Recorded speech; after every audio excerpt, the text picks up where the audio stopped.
Are you looking for ways to unleash the power of your mind by understanding exactly how your mind works? If so, then you've come to the right place, because what we're going to do today is talk about 3 study tips that are based on psychological research so that you can hack into the power that's already latent in your mind and make the most of every moment that you have to study. Before we get going here, I'm Brooke with SupertutorTV. If this is your first time at SupertutorTV, I encourage you to check out some of our other videos. Check out SupertutorTV.com. We also have a bunch of ACT prep materials and video learning awesomeness at SupertutorTV.com that I encourage you to check out. And the other thing I'm going to say is, if you haven't already, subscribe to our channel. All you have to do is click the button below this video. First study tip we're going to learn from psychology is basically the idea that you should study more than you think you need to. And the reason is a psychological phenomenon called the overconfidence effect. It's the idea that as human beings, we give ourselves way too much credit. We think we're so awesome constantly, and we think we know it all, but the truth is we don't. And imagine what that does to your study routine. You might think, oh, I totally study this. I totally have this. And then guess what happens when you go in for your test? You get a B+. Why did you get a B if you were so confident that you studied and you did what you needed to do? You're suffering from the overconfidence effect. One of the problems that we run into with our minds is the idea of recognition versus knowing. Recognition is the idea that if I explain something to you, that you understand my explanation of it, right? And you nod your head and you go, oh yeah, that makes sense. But you give yourself credit for knowing those things just because you recognize them. But knowing is a deeper level of understanding than recognition. And so by confusing those two things, oftentimes what happens is when it comes test time, recognition isn't enough. How do you overcome this? How do you overcome this overconfidence effect? 2 ideas for you. Idea number 1 is study more than you think you need to. Study more, right? And number 2, learn in a way that requires you to actually know stuff and not just recognize stuff. Rather than just trying to recognize information, you're doing activities as you study that are requiring you to produce knowledge and not just look at knowledge on the page. That could be making quizzes for yourself. That could be answering study guide questions without going back and looking in the book. It could be taking the attitude of, what if I had to teach this information instead of just know it? If you have to teach it, then you have to know how to organize it and how to explain it to someone else. If you just push your brain into that mindset, you can possibly overcome that hump of recognition versus knowing. The next tip is to develop a growth mindset.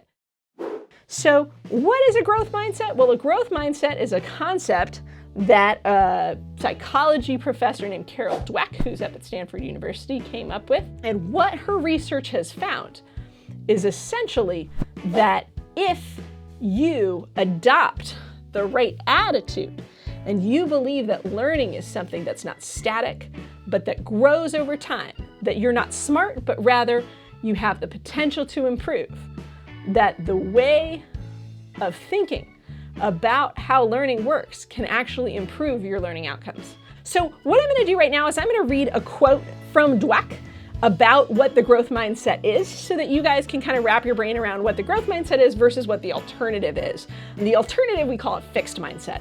So in a fixed mindset, students believe their basic abilities, their intelligence, their talents are just fixed traits. They have a certain amount and that's that.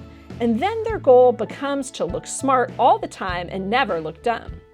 In a growth mindset, students understand that their talents and abilities can be developed through effort, good teaching, and persistence. They don't necessarily think everyone's the same or anyone can be Einstein, but they believe everyone can get smarter if they work at it. Literally, this is kind of like the power of positive thinking. The idea is, if you believe that studying and working hard will make you better at something, it will. And this is actually, as a tutor, what I see more than anything else, is if you're the kind of person who tells yourself, oh, I'm bad at math, and that's why I have a B in math, you need to stop telling yourself that. Because 1, it's probably a lie, and 2, just telling yourself is holding you back. So if that's you, or if you've ever heard that kind of a phrase come out of your mouth, you need to stop saying that to yourself and start telling yourself that if you want to get better at things, you can. Smartness is not something that's static, it's something that's malleable, and just believing that fact can actually help you to study more effectively and can help you hack into the power that you have in your mind to improve.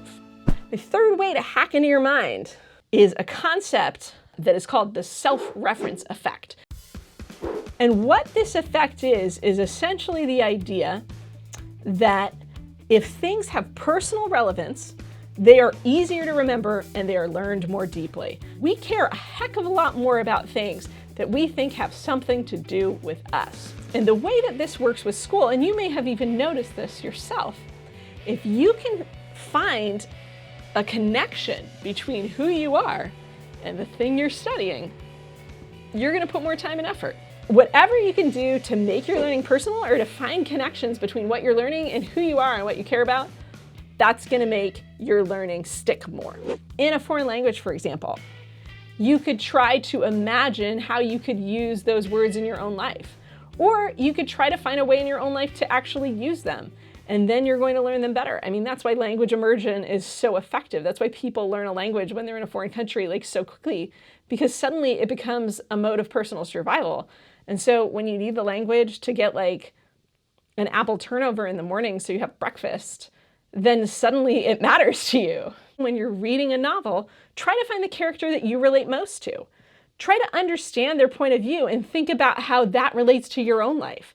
If somebody's got a mom who like drives them up the wall and your mom sometimes makes you want to tear your hair out, you can relate to that and try to make that more personal, right? So whatever you can do to make your learning personal or to find connections between what you're learning and who you are and what you care about, that's going to make your learning stick more.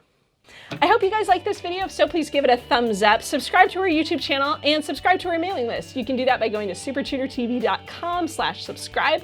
And if you like this video, I also strongly recommend that you check out our video that's called Why You Shouldn't Study. It has yet another mind hack from psychology that is about something called the testing effect. So if you haven't heard of that, you should definitely go check out that video. It's a fun one, and we'll see you guys next time.